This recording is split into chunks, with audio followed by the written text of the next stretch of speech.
Hi everyone, Amber here from Majestic. Welcome back to my channel. Today is another Marathon Sewciety sewing marathon, and we are sewing up the cutest pattern.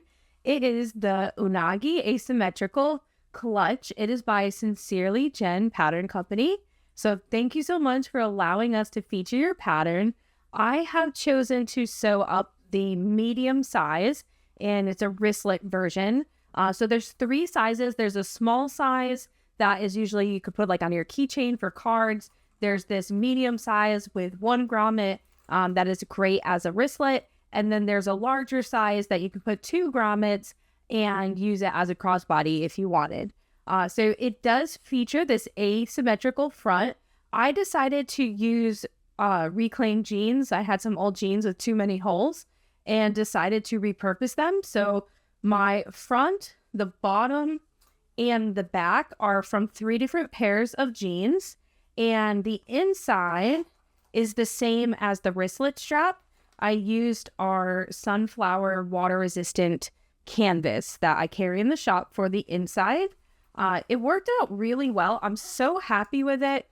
The zipper is from Morbino and the pull is from Geeky Hardware. It just matches so perfectly.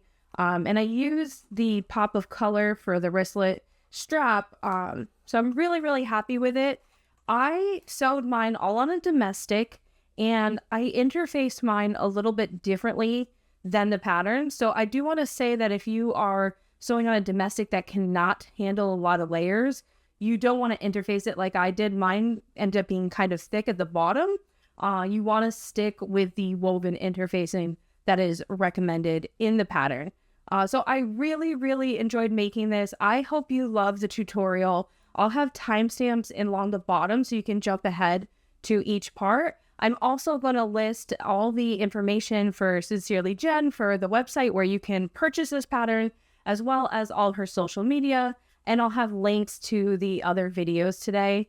And the other thing I want to say here, I do say it in the pattern, the front top and the front bottom, the linings need to be mirrored.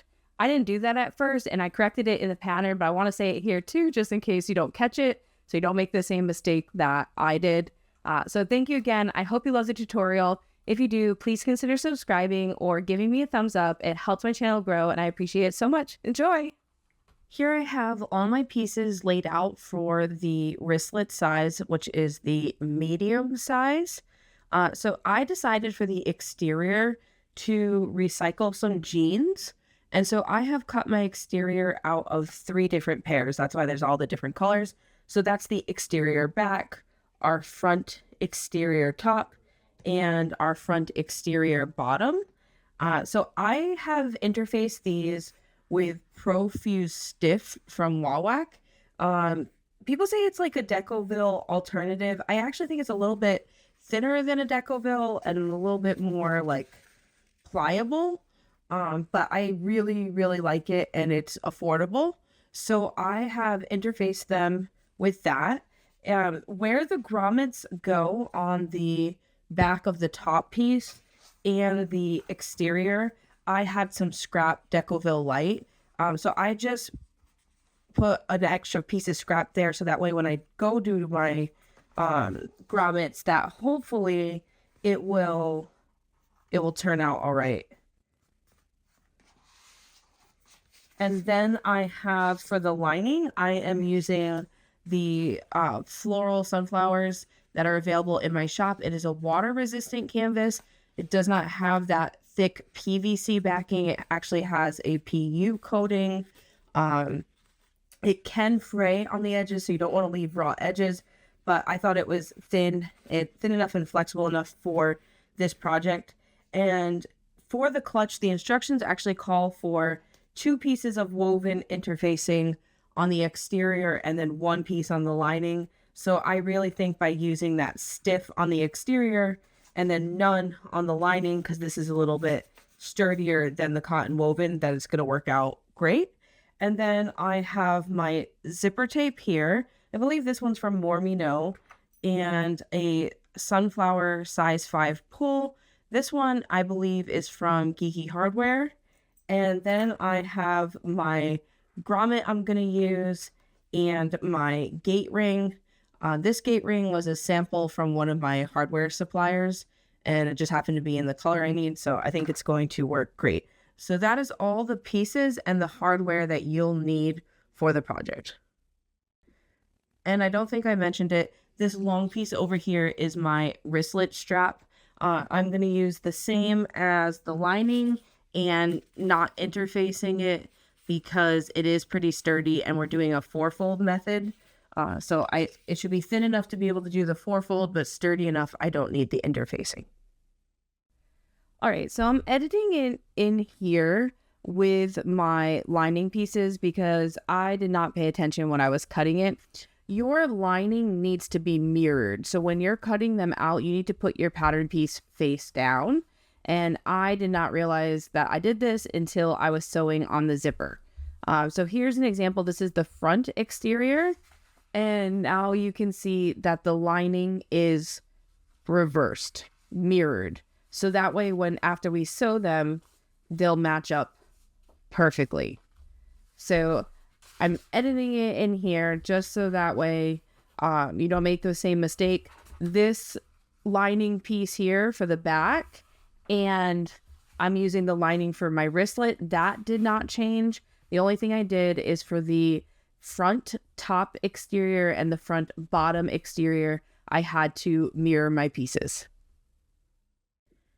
And here I have all my tools that I'll be using. I'm going to use a Tex 35 thread in the top and the bottom. This is from Wizardry Stitchery. It's their Badger Yellow. And I'm going to use that with a 9014 Microtex needle. I have double-sided tape, plenty of clips. I have the tools for the grommet. You can either use these with a hammer, but I think I'm going to use my arbor press, a seam ripper stiletto combo, some snips, 3 different marking pens. I have a silver, a blue, water-soluble, and a chalk pen, a lighter if I need to singe my edges. And I did put out my leather punch kit. I'm going to see if it will work to punch through the fabric for the grommet, the circular hole. If not, I'll have to cut it by hand. And if there's anything else that I end up using, I'll let you know as I go along. And one more thing that I will be adding are the rivets. And now for this project, the rivets are optional. It's more of a decorative feature. So I have this kit that I purchased off Amazon that came with a variety of colors, not the rose gold, but the other ones were in there. And it also came with the toolkit or the tools to put them. And I'm going to be using a hole punch. I will be installing these with my rivet press, but I have used like a hammer or an arbor press before to set rivets, and it works just as well. All right, so the first thing that we need to do after you cut your pieces and interface is we need to install our rivets. So this is my front bottom exterior, and you can see I have 1, 2, 3, 1, 2, 3, 4 markings on the right, 3 on the left, and I did not interface anything on the back here. If you want, you can. So what I'm going to do is punch out these holes and install my rivets using my rivet press. It is a cam snap press. I have a larger rivet die already in here. The dies I did get from Amazon and have them linked. And what I'm going to do is I have also cut these extra pieces of interfacing just to give a little bit of thickness because this isn't really that thick. So if you didn't interface an extra strip here, you could just keep some out that's not actually ironed on. I've also keep all my waterproof canvas scraps, vinyl, anything to give it a little bit of extra buffer if your rivet ends up being a little bit long. So let me just show you. I'm going to punch out my first hole. I just use my hand punch, and it's a little hard to see because of the camera, but it's punched through, and I am going to punch one of my interfacing pieces. It acts like a washer kind of, right? And for this, I'm going to be using the smallest rivets just because the fabric is not very thick and you do not want your post sticking out too far on the back. So I have put it in from the front, and you can see it does stick through. So that's why I'm using this extra piece here to kind of give it a little bit more of like a buffer. And actually, I think I'm even going to fold it in half. I think I could do 2 layers. So this is one of the ways that I use up my scraps. This would have been way too small to use for pretty much anything else. All right, so now you can see that only the very edge is sticking out. So now this is where I need to grab a cap and I'm placing it on. So from the front and the back, it looks like that and needs to be pressed. So this kit came with the hand tools and I have installed these with a hammer. You can definitely do that. I found the rivet press just makes it much easier. So I like to install mine with, I had put the post in first. So I'm going to put this side down onto the template or the die. And then just gently, if you're using an arbor press or the cam snap press, you will hear them pop together or like feel them pop together. If you're using a hammer, you will not.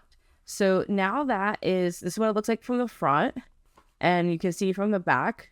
And this does not add that much thickness where it's going to affect my bag or you're going to be able to notice, but it definitely gave it enough of a buffer. So off camera, I'm going to finish installing the rest of the rivets. All right, so I have just added the rest of the rivets. I'm really happy with how they have turned out. This is what the back side looks like. And I'm going to set that to the side because now we need our front exterior top, our front lining, our zipper tape, and our pull. So I have cut mine a little bit longer than this edge here. So I'm not going to put my pull on yet. If you want to, you can pull it on now, but just make sure that you're moving your pull out of the way when you stitch. So we need our exterior top front right side facing up. And then we are going to take our zipper tape and put it teeth side down. And I'm just clipping. If you have your pull on, one thing that I recommend is as you're clipping, move it out of the way. I have found that if you don't move it, just like with sewing, it creates a bubble. And that's how you can end up with a wavy zipper. Okay, so I am going to take this to the machine and I am going to baste stitch this into place along that bottom. And again, if you have the pull on, make sure you're moving it out of the way as you go. All right, so I have just basted on my zipper tape. And if you notice, this piece looks a little bit different. And this is the lining. And that's because when I went to go do this next step, I realized I never mirrored these. So everything should be the same. I just wanted to point that out in case you notice that this lining piece looks a little different. So now this is basted with the teeth side down. I am going to align my lining right side facing down. And I'm just lifting it up because I cut my zipper tape or left them extra long. So I just want to make sure that I'm lining up to the edge. So that way when this is sewed, they all match up. And so the first part I basted instead of using the full seam allowance. And now this time I'm going to sew using my zipper foot at the full seam allowance given in the pattern. That way these basting stitches are not accidentally seen if I don't sew in the exact same spots going across.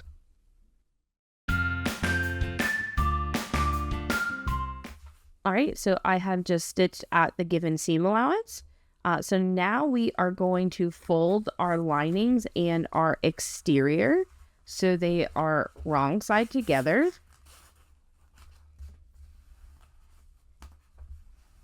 And I just like to make sure that I am really pulling my lining away, because if I don't, sometimes it gets too close and then the zipper pull will accidentally get stuck on it. So if you are using like cotton or anything that can be pressed, I highly recommend that just to get that nice clean line. And so now we're going to take it to the machine and we are going to top stitch along here at the seam allowance given in the pattern. I use my regular foot for this, and there's like a little opening in the foot, and I just use that to line up the side for all my top stitching. Okay, so we have just top stitched that. My thread really blends in with the fabric, and this is what it looks like on the back side with the lining. So now I'm going to keep this here, and I need my exterior front. So this is going to line up after we sew. It should look like this. So I am flipping it so my right side is facing down. And this is where, because I have mine overhanging the zipper a little bit, I need to be very mindful, because normally I would just line it up with the edge. And so what I need to do is make sure that my sides here are aligned when I flip it up. Because of the angle on the zipper, it's going to not look even. So if you can see here, the front top is a little bit sticking out compared to the bottom. And that's how it's supposed to be, because when this flips down, that angle will straighten out. So if you have left your zipper teeth longer like I have, just make sure that you have it aligned before you flip up. Okay, and just like with the top, I'm going to take it to the machine and base stitch this into place. All right, so I have just base stitched that into place. So now I need my lining piece, and I am going to put my lining, I'm actually going to reverse it so it is upside down, and align the edges. And so for this, I'm keeping my patterned piece so that my exterior is facing down. The zipper is going to be sandwiched between. And what I'm doing is I can see here this edge of my exterior. I'm lining that up with the edge of the lining. And again, if your zipper is cut exactly to the edge, you could probably just line it up with that. Because mine's longer, I need to make sure that it's lined up correctly. Okay, and so now I'm going to take it to the machine and stitch at the full seam allowance. If it helps, you can do the lining side up, whatever works best for you.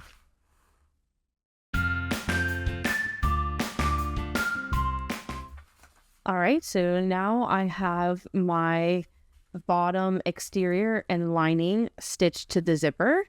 So I am going to fold them open, wrong sides together, just like we did for the top.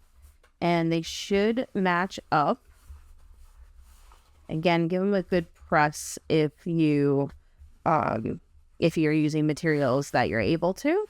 Okay, so now I'm going to take this to the machine and top stitch along the bottom edge of the zipper here.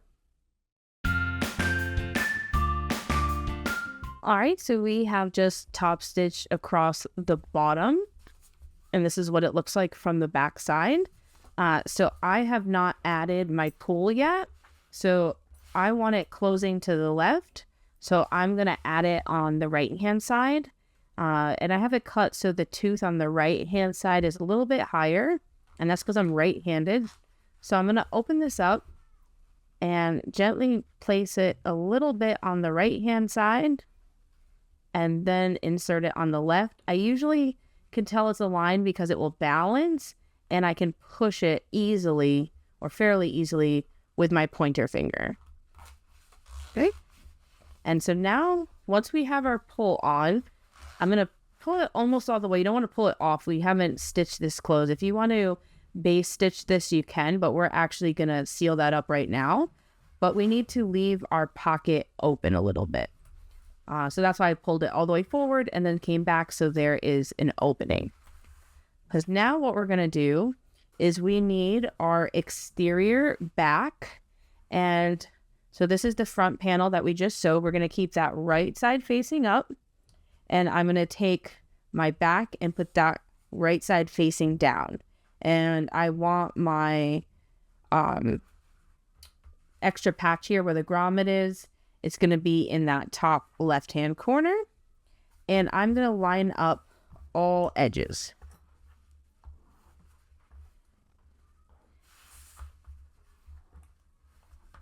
And now for this, we are going to sew at the given seam allowance all the way around. And if this is not clipping evenly, it could be because with the zipper pull, it kind of creates a little bit of height difference basically. So just do your best to make sure that it's all aligned. Okay. And then I'm going to take it to the machine and we are going to stitch at the given seam allowance in the pattern. You want to be very mindful because we're going to be sewing over that seam allowance again. So we want to be very careful. I think with this, I'm actually going to use a larger stitch length, just because, especially if you're using vinyl and you're going right over that stitching, you don't want to perforate it. So again, we're going to stitch all the way around. You might want to back stitch a little bit over the zipper teeth just for the extra security.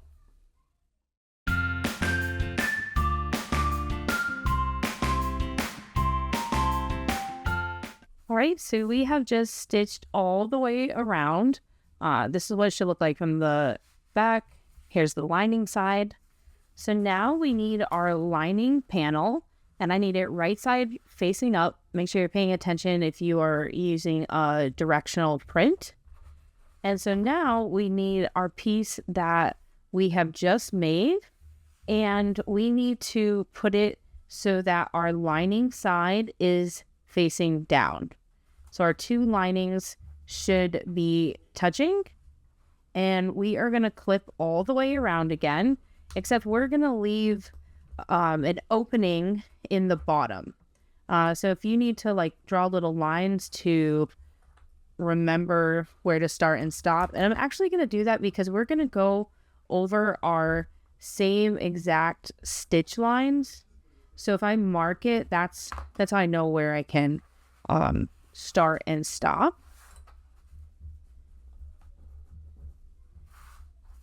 And again, just clipping all the way around, making sure that I'm catching the lining.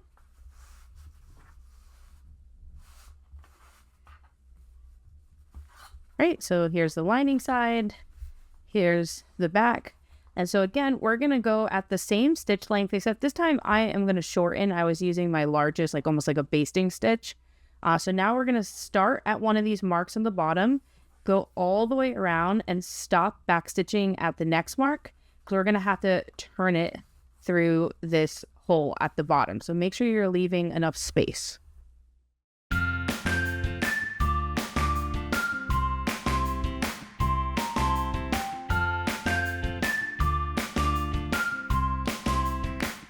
Okay, so I have just sewed all the way around. You almost can't even tell because I went over that stitch line fairly accurately. That's not a problem because I'm using jean and water resistant canvas. It's not going to perforate anything. But if you're using vinyl, I think what I would do differently the next time is base stitched all the way around. And then for this one here, do it at the actual seam allowance. But I was able to match it up fairly well. So I'm hoping when I turn it, I don't see my stitches. What we need to do before we turn anything is trim down the edges. And we're not trimming this opening here. This is where that opening in the lining is, where I had drew those little blue marks.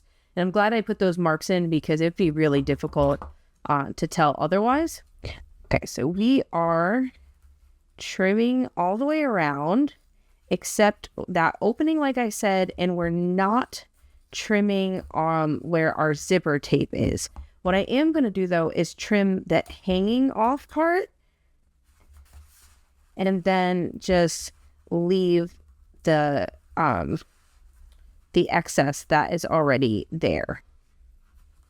And you can singe the edge of your zipper tape again if you cut off like that. I think it's fine because we've gone over it a few different times. Again, just trimming away over here. And it's a pretty large seam allowance, so you are cutting off quite a bit. Don't think that you did something wrong if it looks like that you're cutting a lot. Okay, and then I'm going to do the same and cutting off that edge of the zipper.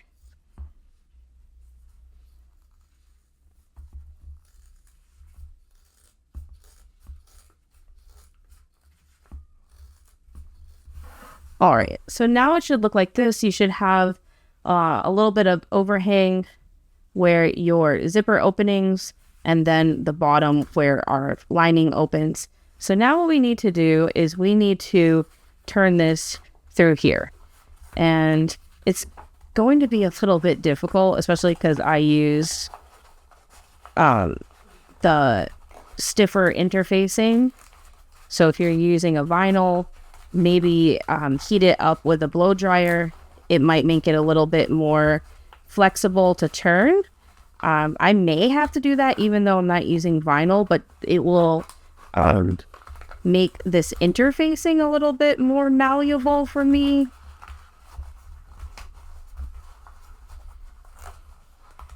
And then I'm just going to keep taking my time, going slow. You don't want to push too hard because you don't want to pop open your seam that we just sewed.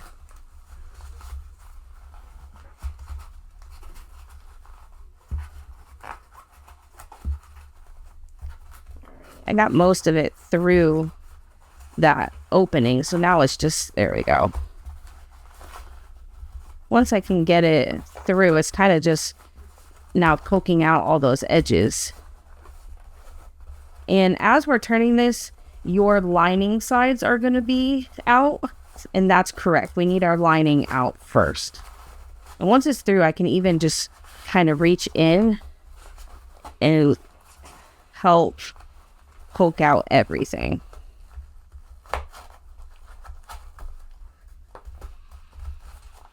All right, yeah, once I really got that, now it is actually going a lot easier.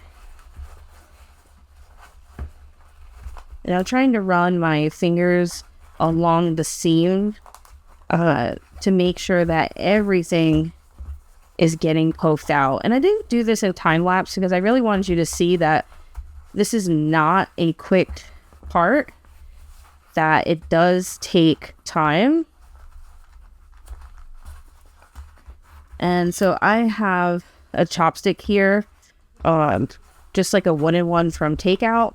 And I use that to really poke out my corners because I want to make sure that it's all sitting really, really nice. The seams are thick because I left my interfacing in my seam allowance. I knew that my domestic machine would be able to handle it, so that's why I did this stiffer interfacing. But I wouldn't recommend that if you have a machine that struggles with thickness or layer. The woven interfacing is definitely better for that, as the pattern was written. All right, so once you have it poked out to where you are happy with it, we are going to, so I can see where my exterior is, that jean, and I'm going to push that down right now as far as I can, or like fold it in, because one of them is stitched, or both of them are stitched on that side.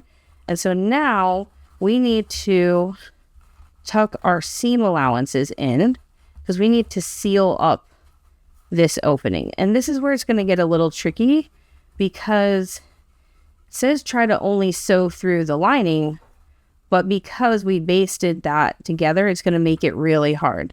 So you can hand stitch this. That would probably be that would be the only way that I'm not going to catch the exterior in this, to be honest. So I am going to take this to the machine now and just stitch as close to the edge as possible. If you want to hand sew this, definitely do that, because that will close it up much easier. Otherwise, like I said, the way that my material is, I am going to catch the exterior, and you really want to try to only get the lining. All right, so I have just stitched through. I tried to do the best I can. This is a very thick area. Like I said, it has it might even be more of jean material because it's folded over, plus 2 rows of the stiff interfacing. So again, this is probably best hand sewed, or maybe easier to only get through the lining if you are just using cotton woven. But for this, it was impossible. But again, this is in the bottom of the bag. You're not going to see it, so I'm not worried about it. And now we should have our zipper open. So now we're going to turn it through the zipper. And as I'm turning it, I'm just poking out the corners.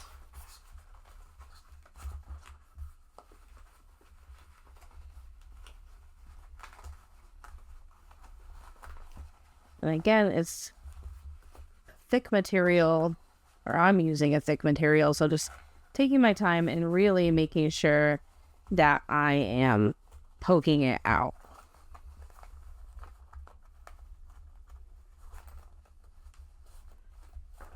All right, and even though I sewed through the exterior on the bottom, I sewed so close to the edge that I don't think it's really noticeable. The only way that you can tell is like I can feel that it's quite thick right here. But as far as it looking even, it's not affected by that.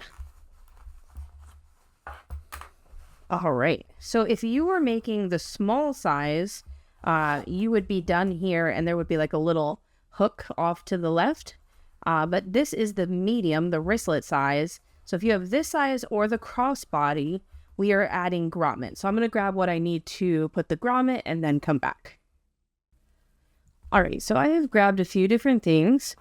I have my wristlet here, and I have taken my grommet and placed it and traced the circle. So that's how I know which area to cut out. You can use your placement pattern piece, or I just kind of like estimated where it would be close enough to the edge. So either works. So now this is the trickiest part. If you have like a hole punch, I would hole punch and then try to use scissors, or just hole punch over and over. I recently got this leather punch kit from Amazon that has like 50 different punches, and I have found a circular one that fits. So it came with a little like cutting board, so you could take a hammer and hit it. I'm going to try to use my arbor press here. The last time I tried to do this with fabric, it didn't cut so well. So I'm hoping that with the jean, the double layers, that it will work. So how I'm going to do this is I am going to, I don't know how much I'll be able to do on camera, but I'll try.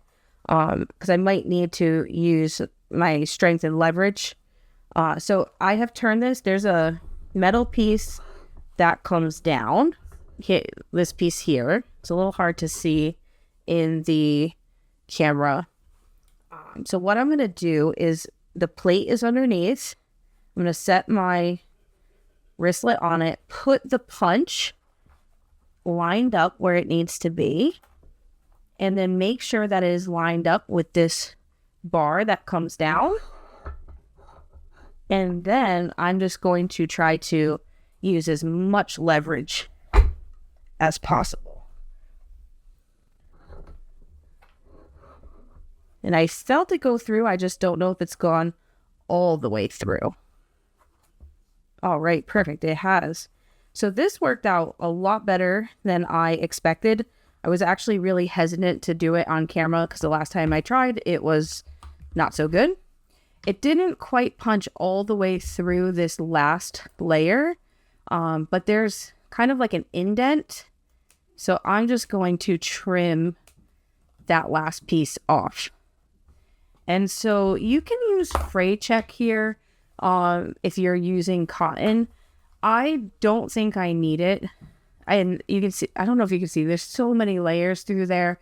I think it's going to be fine. So now I am going to put my rivet through, or grommet, sorry, not rivet. And the hole is like almost the exact same size as the grommet clasp, or the grommet, I don't know what it's called, the opening in the grommet. So I just have to kind of stretch it around. It actually sits like perfect. So right here is if you want to put some glue to help your rivet or some fray check, but be very mindful because that can kind of spread and you might be able to see it. I'm not going to put it because I think any of the little frays are going to be covered by this cover piece. So for my grommet, I have the top, and then I have this piece here with teeth.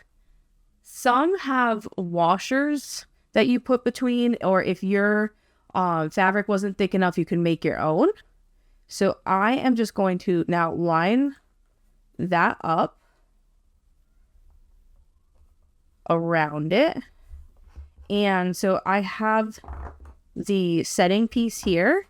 So I would put my grommet face down, and then this little piece goes into that circle, and you could take a hammer and hammer it. Again, I'm going to use my arbor press, and I'm pretty sure the instructions, some have you put this piece down, some have the other. I'm pretty sure that this is the piece that goes face down. So we're going to try it and hope that it works okay and I don't have to rip it out. So again, I'm going to use the arbor press. And this is how you can use the hand tools. So I'm lining it up behind, putting it on my arbor press. And I have to lift this handle up a little bit because the hand setting tool needs to go there. So I'm going to try to line it up. My one thing about the arbor press is that if you have this angled, you have to keep it completely straight. So sometimes things don't get set so perfectly because it's so easy to use the hand setting tools and put them at an angle. Let's try it, hope it works, and hope I don't have to then take out this grommet. And again, I'm lifting up on the handle over here. This is the front side. Probably can't see it on the back. And I feel it pressed in.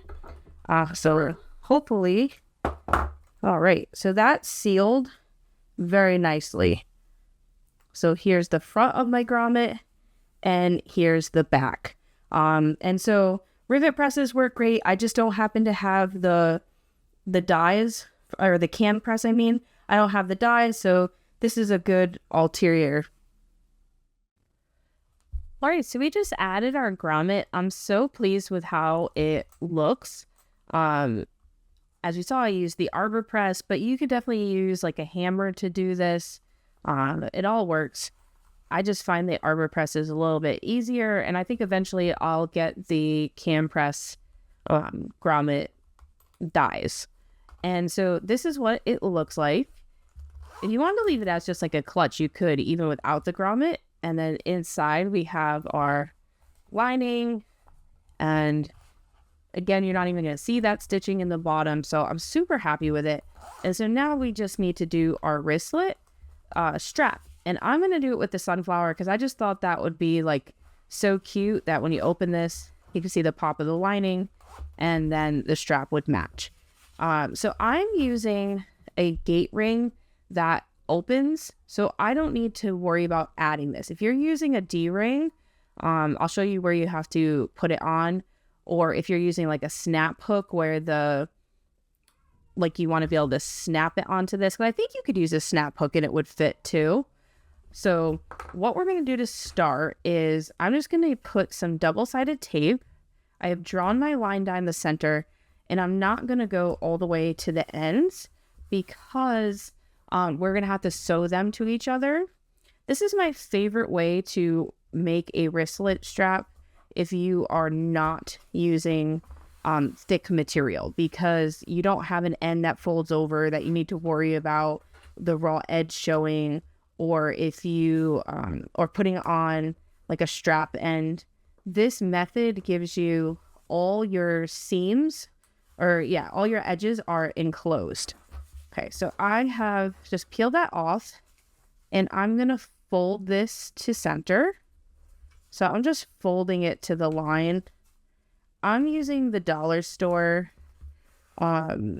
double-sided tape, like from Dollar Tree. It's not incredibly sticky, but this is a thin material, so I think it will stay for as long as I need it. And I'm just gonna quickly peel off this other side and do the same thing. Fold it to center. You can clip this if you're using a material that you can iron. You can iron this. Whatever way works best for you. And again, you can see I have left my edges open. Now I'm going to fold those two edges together, or long edges together. So my seam is in the center. You don't see it. And I'm just clipping until I get it to where it's kind of not taped anymore. And this is just to hold it in place because, like I said, the double-sided tape is not the super sticky kind, which is great for some things because if you need to peel it off, you can, and it doesn't leave a mark or anything. But in others, it sometimes will fold out. All right, so what we're going to do is, if you have a snap hook that you cannot remove, or a D-ring, this is where you would add it now. You would fish it on through the middle, like move the clip so it'll go down to the middle. And because we're sewing our edges together. So now we're going to align our short edges. So you should have enough left open that they can match up easy. If you need to unclip some of them here, then go ahead and do that. Okay, so now I'm going to take it to the machine and just stitch at the given seam allowance across the edge.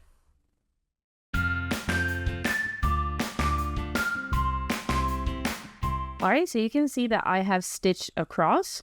So now if I kind of pull this, I can open up that seam allowance. And now I am going to fold this onto itself. If you need some double-sided tape, you can use it. I'm just clipping that to hold that side. They should kind of naturally want to fold in because that's what the rest of our wristlet strap is doing. And then you'll see, there we go. So now I'm going to fold it on itself. So that's why if you're using vinyl or something, this can get super thick and this method won't work. But I'm using the water resistant canvas and it's sturdy enough that I didn't need to interface it. If you're using a cotton woven, that would work great. I've done this with cotton canvas. I've even done it with very thin vinyl if it's not interfaced. So now we're going to take it to the machine. And if you had a D-ring or a strap hook, you would want, we're going to top stitch, and then you would just slide that hook out of the way. It's circular because I have the O-ring. I am not going to worry about that. So I'm going to take it to the machine and top stitch both sides. I'm going to start with the side where it's clipped, where this opening is, because that's the harder side. And I have an arm that I can remove on my machine, and I do that because it just makes it easier to stitch in the round. So you're going to top stitch both sides.